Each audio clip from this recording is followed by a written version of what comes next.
প্রিয় শিক্ষার্থীবৃন্দ, corona virus প্রতিকূল আবহাওয়ার মধ্যে বর্তমান সরকার তাদের শিক্ষা কার্যক্রমকে চালিয়ে নেওয়ার জন্য আন্তরিকভাবে চেষ্টা করছেন। তারই ধারাবাহিকতায় কারিগরি শিক্ষা অধিদপ্তর ও এটুআই এর যৌথ উদ্যোগে দক্ষতা বাতায়ন ফেসবুক পেজে কারিগরি শিক্ষা ধারা ডিপ্লোমা ইন ইঞ্জিনিয়ারিং চতুর্থ পর্ব ছাত্রছাত্রীদের লাইভ ক্লাসে তোমাদের স্বাগতম। বিষয় automotive suspension brake steering and transmission system, বিষয় কোড ৬৭-১৪২। আজকে আমাদের বরাবরের মতো দ্বিতীয় অধ্যায় নিয়ে আলোচনা। অধ্যায়ের নাম হচ্ছে পাওয়ার ট্রান্সমিশন সিস্টেম, অধ্যায় দ্বিতীয়। উপস্থাপনায় বরাবরের মতো আমি আছি সঞ্জয় বণিক, জুনিয়র ইনস্ট্রাক্টর, পাওয়ার, সিলেট পলিটেকনিক ইনস্টিটিউট, সিলেট। তো আমাদের দ্বিতীয় অধ্যায় আজকে আমরা আলোচনা করব যে পাওয়ার ট্রান্সমিশন সিস্টেম সম্পর্কে। তো এই অধ্যায় থেকে আমরা কি কি শিখতে পারবো? পাওয়ার ট্রান্সমিশন সিস্টেম সম্পর্কে জানতে পারবো, পাওয়ার ট্রান্সমিশন সিস্টেম ব্যবহার ও উদ্দেশ্য সম্পর্কে জানতে পারবো, বিভিন্ন প্রকার পাওয়ার ট্রান্সমিশন সিস্টেম সম্পর্কে জানতে পারবো, পাওয়ার ট্রান্সমিশন সিস্টেমে উপাদানগুলি কি কি নিয়ে গঠিত সেগুলো সম্পর্কে জানতে পারবো, পাওয়ার ট্রান্সমিশনে ড্রাইভ রয়েছে সেই বিভিন্ন প্রকার ড্রাইভের গঠন এবং পরিচালনা সম্পর্কে জানতে পারবো। সবচেয়ে গুরুত্বপূর্ণ 4 হুইল ড্রাইভ এবং অল হুইল ড্রাইভ এর বেসিক পার্থক্য সম্পর্কে আমরা জানতে পারবো। তো চলো দেখে আসি একে একে সবগুলি। প্রথমে আছে পাওয়ার ট্রান্সমিশন সিস্টেম। তো আমরা পাওয়ার ট্রান্সমিশন সিস্টেমটাকে এভাবে বলতে পারি যে পদ্ধতির মাধ্যমে বা যন্ত্রাংশের সমন্বয়ে মোটরযানের ইঞ্জিন, সেই ইঞ্জিন থেকে উৎপাদিত শক্তিকে চাকায় স্থানান্তর করার যে প্রক্রিয়া বা ব্যবস্থাপনা, সেটাই হচ্ছে আবার পাওয়ার ট্রান্সমিশন। তো কিভাবে? যে ইঞ্জিনের শক্তিটাকে আমরা প্রথমে কি করতেছি, যে ক্লাচ ব্যবহার করে ট্রান্সমিশন বক্সের মাধ্যমে ড্রাইভ শেপ হয়ে ডিফারেন্সিয়াল হয়ে রেয়ার চাকাতে সেই শক্তিটাকে স্থানান্তর করতেছে। এখানে কি শক্তি? ঘূর্ণায়ন শক্তি। অর্থাৎ এই ইঞ্জিন থেকে যে উৎপন্ন শক্তিটা, সেই শক্তিটা এই সকল যন্ত্রাংশের সমন্বয়ে আমরা চাকাতে সেই শক্তিটাকে সরবরাহ করতেছি। এই প্রক্রিয়াটাই হচ্ছে আমাদের পাওয়ার ট্রান্সমিশন সিস্টেম। তো এই পাওয়ার ট্রান্সমিশন সিস্টেমের উদ্দেশ্যটা কি? আমি কি উদ্দেশ্যে সেই পাওয়ার ট্রান্সমিশন সিস্টেমটা ব্যবহার করব? ইঞ্জিন থেকে পেছনের চাকাগুলিতে শক্তি প্রেরণ করা, ইঞ্জিন থেকে সামনের চাকাগুলিতে শক্তি প্রেরণ করা, ইঞ্জিন থেকে 4 চাকাতেই অর্থাৎ 4 হুইল ড্রাইভ আছে অথবা অল হুইল ড্রাইভ আছে সেই চাকাগুলিতে শক্তি প্রেরণ করা, ইঞ্জিন থেকে চাকাগুলিতে শক্তির অনুপাত পরিবর্তন করে প্রেরণ করা। তো পাওয়ার ট্রান্সমিশন সিস্টেমের উপাদানগুলি কি কি? পাওয়ার ট্রান্সমিশন সিস্টেমের প্রথম উপাদানই হচ্ছে আমার ইঞ্জিন, তার পরবর্তী উপাদান হচ্ছে ক্লাচ, পরবর্তী উপাদান ট্রান্সমিশন বক্স, যাকে আমরা গিয়ার বক্স হিসেবে আলোচনা করতেছি, তারপর আছে universal joint, propeller shaft, differential, axle এবং হুইল। এই কয়েকটি অংশ নিয়ে আমাদের সেই পাওয়ার ট্রান্সমিশন সিস্টেম গঠিত হয়, যা ইঞ্জিনের সেই শক্তিটাকে এই সকল যন্ত্রাংশ ব্যবহার করে সেই চাকাতে পৌঁছে দেয়। তো আমরা এই পাওয়ার ট্রান্সমিশন সিস্টেমের যে ড্রাইভ লাইনটা, সেই ড্রাইভ লাইনটা কীভাবে চালু হয় দেখি। প্রথমে ইঞ্জিন থেকে ইঞ্জিনের ঘূর্ণন শক্তিটা ক্লাসে সরবরাহ হবে। ক্লাস তার প্রয়োজন অনুযায়ী শক্তি সরবরাহ করবে এবং শক্তি সরবরাহ বিচ্ছিন্ন করবে। ট্রান্সমিশন সেই শক্তিটাকে পরিবর্তন করবে, অর্থাৎ বহুগুণ বাড়িয়ে সে আমাদের যে প্রপেলার শেপ আছে সেই প্রপেলার শেপটা সরবরাহ করবে। প্রপেলার শেপ সেই ডিফারেনশিয়াল ইউনিটে সেই শক্তিটাকে স্থানান্তর করবে, স্থানান্তর করার ফলে ডিফারেনশিয়াল ইউনিটে যে কার্যক্রম সেই কার্যক্রম অনুযায়ী আমার যে চাকাগুলি আছে সেই চাকাগুলিতে সে শক্তি সরবরাহ করে দিবে। এই হচ্ছে আমাদের মোটামুটি পাওয়ার ট্রান্সমিশন সিস্টেম। তো এই সেই ইঞ্জিন সে তার কার্যক্রিয়া করতেছে, সেই কার্যক্রিয়া সম্পন্ন হওয়ার সময় সেই ক্লাস তার কাজ করতেছে। এই সেই গিয়ার বক্স, এই সেই ড্রাইভ শেপ, আর হচ্ছে ডিফারেনশিয়াল এবং হুইল, রেয়ার হুইল। তো আমরা পাওয়ার ট্রান্সমিশন ড্রাইভ এর গঠন এবং পরিচালনা সম্পর্কে আলোচনা করব।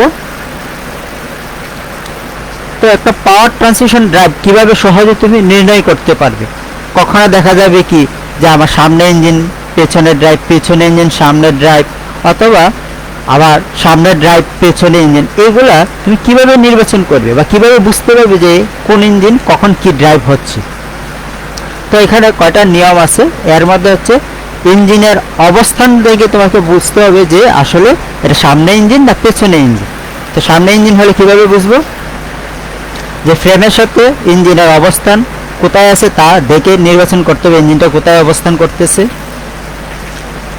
ড্রাইভের অবস্থা অনুসারে সামনের চাকাতে ড্রাইভ বা পেছনের চাকাতে ড্রাইভ সেটা দেখে আমি নির্বাচন করতে পারি কিভাবে, যে ইঞ্জিনের উৎপাদিত শক্তি প্রথমে মোটর জানে কোন চাকাতে সরবরাহ হচ্ছে, সেই অনুযায়ী আমি আমার ড্রাইভটাকে নির্বাচন করতে পারি।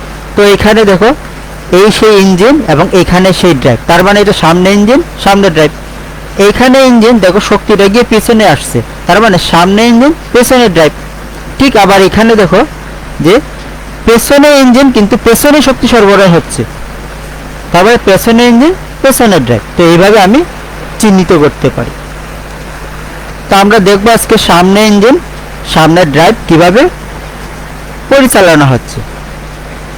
তো দেখো এখানে যে প্রক্রিয়ার মাধ্যমে ফ্রেমের সাথে ইঞ্জিন সামনে অবস্থান করতেছে, দেখো ফ্রেমের সাথে ইঞ্জিনটা কি আছে আমার সামনে অবস্থান করতেছে, এবং ইঞ্জিনের উৎপাদিত শক্তি প্রথমে মোটর যানের সামনের চাকাতেই হয়ে থাকে। দেখো ইঞ্জিনে যে উৎপাদিত শক্তি মোটর যানের সামনের চাকাতেই হয়েছে, সেই কারণে একে আমরা বলতেছি সামনে ইঞ্জিন সামনে চাকা ড্রাইভ ব্যবস্থাপনা। দেখো এখানে পিছনের চাকাতে কিন্তু কোনো শক্তি সরবরাহ নেই, জাস্ট দুটো হুইল। তো এই সিস্টেমে আমার কি কি অংশ নিয়ে কাজ করতেছে, এই সিস্টেমে ওই যে engine plus transaxle, front axle আর ফ্রন্ট হুইল। এখন প্রশ্ন হচ্ছে আমাদের ট্রান্স অ্যাক্সেল জিনিসটা কি। ট্রান্স অ্যাক্সেল হচ্ছে ট্রান্সমিশন এবং ডিফারেনশিয়াল একত্রে সংযোজন অবস্থায় ব্যবহার করা হয়, যাকে আমরা ট্রান্স অ্যাক্সেল নামে পরিচিত। এই সেই ট্রান্স অ্যাক্সেল যেটা আমার এখানে কি আছে ইঞ্জিন আছে, ঠিক এখানে আমার ট্রান্সমিশন আছে, ঠিক গিয়ার বক্স আছে। এই পুরো ইউনিটটাকে একটা কাঠামোর মধ্যে নিয়ে আসছে, সেই কাঠামোটার নামই হচ্ছে আমার ট্রান্স অ্যাক্সেল ইউনিট। তো আমরা এখানে সামনে ইঞ্জিন সামনে ড্রাইভ ব্যবস্থাপনা দেখতে পেয়েছি। ফলে কি হয়, ফলে এই সামনের গতিতে গাড়িটা কি টানে এবং পিছনের চাকা স্বাভাবিকভাবে চলতে থাকে। তো প্রিয় শিক্ষার্থীবৃন্দ, আমরা সামনে ইঞ্জিন সামনে চাকা ড্রাইভ ব্যবস্থাপনা বুঝতে পারছি। এখন আসো পেছনে ইঞ্জিন পেছনের চাকা ড্রাইভ ব্যবস্থাপনা। ঠিক একই নিয়ম, অর্থাৎ আমাকে বের করতে হবে ইঞ্জিনটা কোথায় আছে ফ্রেমের সাথে, এবং এই ইঞ্জিনের শক্তিটা কোথায় প্রথম কোন চাকাতে সরবরাহ হচ্ছে। তা আমরা দেখতেছি যে প্রক্রিয়ার মাধ্যমে ফ্রেমের সাথে ইঞ্জিন সামনে অবস্থান করে, দেখো আমাদের এটা ইঞ্জিন সামনে অবস্থান করতেছে, এবং ইঞ্জিনের উৎপাদিত শক্তি প্রথমে মোটর যানের পেছনের চাকাতে, দেখো ইঞ্জিনের যে উৎপাদিত শক্তি যে সকল যন্ত্রাংশের মাধ্যমে হয়ে পেছনের চাকাতে সে সরবরাহ করে থাকে, তাই একে আমরা বলতে পারি যে সামনে ইঞ্জিন পেছনের চাকাতে ড্রাইভ ব্যবস্থাপন। তো এখানে কি কি অংশ নিয়ে কাজ করতেছে, প্রথমে আছে কি আবার ইঞ্জিন, এই সেই ইঞ্জিন তারপরে আছে ক্লাস, এই সেই এখানে ক্লাস। ট্রান্সমিশন, এই সেই আমাদের ট্রান্সমিশন। এখন আসো প্রপেলার শেপ, এই সেই আমাদের propeller shape. Differential, rear axle এবং রেয়ার হুইল। এখানে একটি প্রশ্ন হচ্ছে যে আমরা সামনে ইঞ্জিন সামনে চাকাতে ড্রাইভ যখন পড়ছিলাম তখন আমাদের এই অংশটার প্রয়োজন ছিল না, অর্থাৎ এই প্রপেলার শেপটির প্রয়োজন ছিল না। যেহেতু আমাদের ইঞ্জিন থেকে ইঞ্জিনের ড্রাইভটা দূরে, সেই কারণে তাকে সংযোগ ঘটানোর জন্য আমরা কি করছি, একটা লম্বা একটা শেপ ব্যবহার করছি, যার নাম হচ্ছে কি প্রপেলার শেপ। এখন এটা কোথায় ব্যবহার করা হয়? এটা এই সিস্টেমটা আমাদের বাস, ট্রাক, আমরা এই সিস্টেমটা ব্যবহার করে থাকি। এখানে কি করা হয়েছে, এখানে ইঞ্জিনের শক্তিটাকে পেছনের চাকাতে সরবরাহ করার জন্য আমরা কি ব্যবহার করছি, একটা প্রপেলার শেপ ব্যবহার করছি, যা তোমরা অনেক সময় দেখবো যে ট্রাকের নিচের দিকে তাকালে দেখা যায় এই অংশটা আমাদের ঘুরতে থাকে, তো প্রিয় শিক্ষার্থীবৃন্দ, আমরা বুঝতে পারছি যে সামনে ইঞ্জিন সামনের ড্রাইভ সিস্টেমটা কিভাবে কাজ করে। তো এখানে আমরা দেখব যে পেছনে ইঞ্জিন পেছনের চাকাতে ড্রাইভ ব্যবস্থাপনা, ঠিক অবিকল সামনে ইঞ্জিন সামনের চাকাতে ড্রাইভ ব্যবস্থাপনার মতন। যে কিভাবে, এখন দেখো যে প্রক্রিয়ার মাধ্যমে ফ্রেমের সাথে ইঞ্জিন কোথায় অবস্থান করবে, যেহেতু পেছনে ইঞ্জিন পেছনে, এবং ইঞ্জিনের উৎপাদিত শক্তি মোটরযানের পেছনের চাকাতেই সরবরাহ হয়ে থাকে, এবং একে পেছনের ইঞ্জিন পেছনের চাকাতে ড্রাইভ ব্যবস্থাপনা বল। সাধারণত আমরা যে আমাদের সিএনজি গাড়িগুলোতে আমরা দেখে থাকি যে আমাদের ইঞ্জিনটা কি পিছনে, এবং পিছনের চাকাটাই শক্তি সরবরাহ হচ্ছে, আর সামনের চাকাটা কি ডেড, সে নর্মালি তার গতিতে চলতেছে। দেখো এখানে লেখছি কি, ফলে গাড়িকে পেছনের চাকার গতিতে টানে, অর্থাৎ এই গাড়িটা এই পেছনের চাকার যে গতি সেই গতি অনুযায়ী টানবে এবং সামনের চাকার গতি ঠেলে পরিচালিত হবে, স্বাভাবিকভাবে সে ঠেলে পরিচালিত হবে। এখানে ট্রান্সমিশন ও ডিফারেন্সিয়ালকে একত্রে সংযোজন করে ব্যবহার করা হয়, যাকে আমরা ট্রান্সএক্সেল নামে পরিচিত। প্রিয় শিক্ষার্থীবৃন্দ, আমরা প্রথম যে আলোচনা করছিলাম যে সামনে ইঞ্জিন সামনে চাকাতে ড্রাইভ একটা ট্রান্সএক্সেল দেখছিলেন, সেই অটোমেটিকলি অবিকল জিনিসটা সে সামনে থেকে আমরা কি করছি, পিছনে সেট আপ করে দিছি, সেই কারণে তার নাম হয়ে গেছে কি পেছনে ইঞ্জিন পিছনে চাকাতে ড্রাইভ। তো এই পেছনে ইঞ্জিন পেছনে চাকাতে ড্রাইভগুলোর মধ্যে কি কি আছে, ইঞ্জিন, ক্লাস, ট্রান্সএক্সেল ইউনিট যা আমার ট্রান্সমিশন এবং ডিফারেন্সিয়াল যৌথভাবে গঠিত, রেয়ার এক্সেল, রেয়ার হুইল। এখন আসো সবচেয়ে চমৎকার একটি বিষয়, সেটা হচ্ছে আমাদের 4 হুইল ড্রাইভ ব্যবস্থাপনা। তো এখানে কি বলা হয়েছে, চিত্রের মাধ্যমে 4 হুইল ড্রাইভ ব্যবস্থাপনা দেখানো হলো। এই সেই আমাদের 4 হুইল ড্রাইভ ব্যবস্থাপনা। এ ধরনের ব্যবস্থা প্রয়োজন মতো গাড়ি সামনের চাকায়, এই সেই সামনের চাকা, অথবা পেছনের চাকা, অর্থাৎ এই সেই পেছনের চাকা, অথবা 4 চাকাতেই ইঞ্জিনের শক্তি সরবরাহ করা যায়। অর্থাৎ আবার প্রয়োজন অনুযায়ী চালক কি করবে, শুধুমাত্র সামনের চাকাতে অথবা পেছনের চাকাতে অথবা 4 চাকাতে সে শক্তি সরবরাহ করতে পারবে। এই 4 চাকাতে সে শক্তি সরবরাহ করতে পারে, তখনই সেটা হয়ে যায় কি 4 হুইল ড্রাইভ, যাকে আমরা 4WD নামে পরিচিত। তো আমাদের এই 4 হুইল ড্রাইভটি কিভাবে কাজ করে, 4 হুইল ড্রাইভ পরিচালনা করার জন্য একটি ট্রান্সফার কেস ড্রাইভ ব্যবহার করা হয়। এই সেই ট্রান্সফার কেস ড্রাইভ যা ইঞ্জিন এবং ট্রান্সমিশন থেকে শক্তি ট্রাকশনের মাধ্যমে অ্যাক্সেলগুলিতে সরবরাহ করে। অর্থাৎ এই ট্রান্সফার কেস কি করে, একটা মেকানিক্যাল ডিভাইস যা প্রয়োজন অনুযায়ী আবার সামনের চাকাতে অথবা প্রয়োজন অনুযায়ী আর পেছনের চাকাতে সে সংযোগ ঘটিয়ে দেয় এই ট্রান্সমিশন শ্যাফটের শক্তিটা। আচ্ছা, এটি সাধারণত একটি 4 হুইল ড্রাইভ একটি ট্রান্সফার কেসের উপর নির্ভর করে, যা লগযুক্ত ডিফারেনশিয়ালের মতো কাজ করে। এই যে প্রিয় শিক্ষার্থীবৃন্দ, আমরা পূর্বে বলেছিলাম যে কি এটা একটা লগযুক্ত ডিফারেনশিয়াল, অর্থাৎ এই অংশটা সে লক করা যায়, আনলক করা যায়। চালক সে তার প্রয়োজন অনুযায়ী ইচ্ছে করলে সামনের চাকাতে সে শক্তি সরবরাহ করতে পারতেছে, অথবা ইচ্ছে করলে সে পেছনের চাকাতে সে শক্তি সরবরাহ করতেছে। এখন প্রশ্ন হচ্ছে, যখন শুধুমাত্র আমি সামনের চাকাতে শক্তি সরবরাহ করব, তাহলে আমার ইঞ্জিনের উৎপাদিত যে মোট গতি শক্তি সেটা পুরোপুরি সামনের চাকাতেই সরবরাহ হবে। যখন আমরা ইঞ্জিনের উৎপাদিত শক্তি শুধুমাত্র পেছনের চাকাতে সরবরাহ করব, অর্থাৎ ইঞ্জিনের উৎপাদিত মোট শক্তিটা শুধুমাত্র পেছনের চাকাতেই সরবরাহ হবে।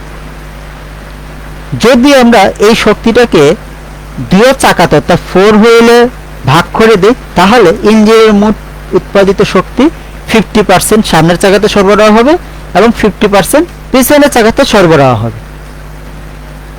তো প্রিয় শিক্ষার্থীবৃন্দ, আমরা বুঝতে পারছি যে আমাদের এই 4 হুইল ড্রাইভটি কিভাবে কাজ করে। এখন দেখো, যা সামনে এবং পেছনে অ্যাক্সেলগুলির মধ্যে শক্তি বিভাজন করে। যখন ট্রান্সফার অ্যাক্সেল স্প্লিট, অর্থাৎ তার মধ্যে অনেকগুলো গিয়ার সমন্বয়ে কাজ করে, সে গতির পরিবর্তন করিয়ে থাকে, এর মাধ্যমে শক্তি সমভাবে বিভক্ত হয়, তখন তা নিশ্চিত করে যে প্রতিটি চাকা একই গতিতে ঘুরছে। অর্থাৎ এখানে বলার চেষ্টা হচ্ছে যে যখনই আমি এই ট্রান্সফার কেসের মাধ্যমে আমি চাকাটি অর্থাৎ 4টি চাকার মধ্যে শক্তি সরবরাহ করব, তখন এটা নিশ্চিত যে এই শক্তি সরবরাহের ঘূর্ণন গতি আমার প্রতিটি চাকাতে সমভাবে সঞ্চালিত হচ্ছে। প্রতিটি চাকাতে আমার কি সমভাবে সঞ্চালিত হচ্ছে। সেই কারণে একটি চাকা যদি গর্তে অথবা কোনো পিছলি জায়গায় পড়ে যায়, সেই কারণে দেখবে কি হয় যে অন্যান্য চাকাগুলি শক্তি সরবরাহের মাধ্যমে সেই চাকাকে গর্ত থেকে তুলে নিয়ে আসে, যা আমার অন্যান্য ড্রাইভে হতো না। যেমন সামনে ইঞ্জিন সামনের ড্রাইভে এই ব্যবস্থাপনা নাই, পেছনের ইঞ্জিন পেছনের ড্রাইভে এই ব্যবস্থাপনা নাই, সামনে ইঞ্জিন পেছনের ড্রাইভ এই ব্যবস্থাপনা নাই। কারণ কি, তারা পৃথক পৃথক শক্তি সরবরাহ করতে পারে না। কিন্তু এই 4 হুইল ড্রাইভে পৃথক পৃথক চাকাতে শক্তি সরবরাহ করার কারণে যদি কোনো কারণে আমার একটি চাকা গর্তে অথবা কোনো জায়গায় আটকে যায়, ফলে এই 3 চাকার শক্তি সরবরাহের জন্য আমার সেই চাকাকে ওই জায়গা থেকে উঠিয়ে নিয়ে আসে। তো এটা একটা চমৎকার পদ্ধতি এবং এটি সবচেয়ে বেশি ব্যবহৃত হচ্ছে। তো এখন আসো আমরা দেখব যে অল হুইল ড্রাইভ ব্যবস্থাপনা। প্রিয় শিক্ষার্থীবৃন্দ, যে আমরা অল হুইল ড্রাইভটি কিভাবে ব্যবস্থাপনা করি, যা 4 হুইল ড্রাইভের মতন, কিন্তু তার কার্যক্রমগুলো হচ্ছে আর্টিফিশিয়ালি অর্থাৎ কৃত্রিম বুদ্ধিমত্তার সহিত। সে স্বয়ংক্রিয়ভাবে প্রতিটি চাকাতে শক্তি সরবরাহ করবে, ফলে চালক তার চাকাতে শক্তি সরবরাহ করার জন্য প্রয়োজনীয় পরিশ্রম করতে হয় না। সে রাস্তার সাথে এই এনভায়রনমেন্টাল এর উপর ডিপেন্ড করে সে কি করবে, 4 চাকাতে শক্তি সরবরাহ করবে এবং সেটা স্বয়ংক্রিয়ভাবে শক্তি সরবরাহ করবে। যেমন আমাদের অল হুইল ড্রাইভে স্বয়ংক্রিয়ভাবে ছিল না, কিন্তু এই 4 হুইল ড্রাইভে আমাদের কি স্বয়ংক্রিয় পদ্ধতি ছিল না, কিন্তু অল হুইল ড্রাইভটা হচ্ছে কি স্বয়ংক্রিয় পদ্ধতি। তো এখানে কি ব্যবহার করা হয়, এই শক্তি সরবরাহ করার জন্য সেন্ট্রাল ডিফারেনশিয়াল ড্রাইভ ব্যবস্থাপনা আছে, যা ইঞ্জিনের শক্তিটাকে একই সাথে সামনে এবং পেছনের চাকাতে একই গতিতে সে সরবরাহ করে দিবে এবং সে স্বয়ংক্রিয়ভাবে সে সরবরাহ করবে যখন সর্বাধিক প্রয়োজন হবে। আচ্ছা, তো এখানে 2 ধরনের অল হুইল ড্রাইভ ব্যবস্থাপনা আছে। এর মধ্যে প্রথম সিস্টেমটি হচ্ছে full time all wheel drive আর দ্বিতীয় সিস্টেমটি হচ্ছে part time all wheel drive. তো এখানে ফুল টাইম অল হুইল ড্রাইভটি কিভাবে কাজ করে, নরমালি আমরা full time all wheel drive হচ্ছে অর্থাৎ হচ্ছে কি স্বয়ংক্রিয়ভাবে আমার 4 চাকাতে শক্তি সরবরাহ হবে, স্বয়ংক্রিয়ভাবে 4 চাকাতে শক্তি সরবরাহ হবে এবং সেটি চলতে থাকবে। কখন, যখন আমার অস্বাভাবিক অবস্থার সৃষ্টি হবে, অর্থাৎ রাস্তার কন্ডিশন ভালো না, বৃষ্টি হচ্ছে, রাস্তার সাথে চাকার যে গ্রিপিং বা ট্র্যাকশন সেই ট্র্যাকশনটি সঠিকভাবে হচ্ছে না, সেই সময় আমার এই 4 হুইল ড্রাইভটি মতো সে কাজ করবে অল হুইল ড্রাইভ, অর্থাৎ 4 চাকাতে সে স্বয়ংক্রিয়ভাবে শক্তি সরবরাহ করবে। আচ্ছা, এখন দেখো আমাদের সেই পার্ট 10টি কিভাবে কাজ করবে। পার্ট 10টি বেশিরভাগ সময় এই সিস্টেমটি 2 চাকা ড্রাইভ মোডে থাকে। ফলে কি হয়, ফলে আমার যে জ্বালানি খরচ, সেই জ্বালানি খরচটা অনেকাংশে বেঁচে যায়। কেবলমাত্র প্রয়োজন অনুযায়ী তখনই সে কৃত্রিম বুদ্ধিমত্তা ব্যবহার করে স্বয়ংক্রিয়ভাবে অল হুইল ড্রাইভে সে সুইচ করে যখনই সে প্রয়োজন। তো প্রিয় শিক্ষার্থী, আমার কখন প্রয়োজন? যখন আমার এই যে বললাম যে বৃষ্টি হচ্ছে, রাস্তা পিছিল, তুষারপাত, রাস্তা পাহাড়ে ওঠার সময়, অর্থাৎ যখন আমার 4 চাকাতে শক্তি সরবরাহ প্রয়োজন, তখন সে কৃত্রিম বুদ্ধিমত্তা অনুযায়ী স্বয়ংক্রিয়ভাবে সেই অল হুইল ড্রাইভ সুইচিং করবে। তো আমরা প্রিয় শিক্ষার্থীবৃন্দ মোটামুটি বুঝতে পারছি যে আমাদের 4 হুইল ড্রাইভটি কিভাবে কাজ করে, অল হুইল ড্রাইভটি কিভাবে কাজ করে। তা আমরা এই 4 হুইল ড্রাইভ এবং অল হুইল ড্রাইভের একটা পার্থক্য দেখতে পারি যে বেসিক্যালি আমরা একই অর্থে তাদেরকে ব্যবহার করতেছি, কিন্তু আসলে তা ঠিক না। কারণ উভয়েরই মধ্যে পার্থক্য রয়েছে, কিন্তু তাদের যে লক্ষ্য একটাই, যে প্রয়োজন অনুযায়ী 4 চাকাতে তারা কি করবে, শক্তি সরবরাহ করবে। যদিও তাদের মূলনীতি একই, যে তারা 4 চাকাতে শক্তি সরবরাহ করবে, কিন্তু তাদের শক্তি সরবরাহ পদ্ধতিগুলো হচ্ছে কি ভিন্ন উপায়। তো আমরা দেখে আসি যে আমাদের অল হুইল ড্রাইভ এবং 4 হুইল ড্রাইভের মূল পার্থক্য কি। যে 4 হুইল ড্রাইভ সে তার সামনের, পেছনে অথবা 4 চাকাতে শক্তি সরবরাহ করতে পারে। অল হুইল ড্রাইভটি কি স্বয়ংক্রিয়ভাবে সে 4 চাকাতে শক্তি সরবরাহ করতে পারে। আচ্ছা, 4 হুইল ড্রাইভে পরিচালনা করার জন্য ট্রান্সফার কেস ব্যবহার করছি, যা আমার লকযুক্ত চালক সে ম্যানুয়ালি সামনের চাকা অথবা পেছনের চাকাতে শক্তি সরবরাহের জন্য সংযোগ ঘটিয়ে দেয়। কিন্তু আমরা অল হুইল ড্রাইভে আমরা ব্যবহার করছি কি, যে সেন্ট্রাল ডিফারেন্সিয়াল, যে কিনা আমার স্বয়ংক্রিয়ভাবে 4 চাকাতে সে শক্তি সরবরাহ ঘটিয়ে থাকে। আচ্ছা, তো এখন আমরা পাঠ মূল্যায়নে যাব।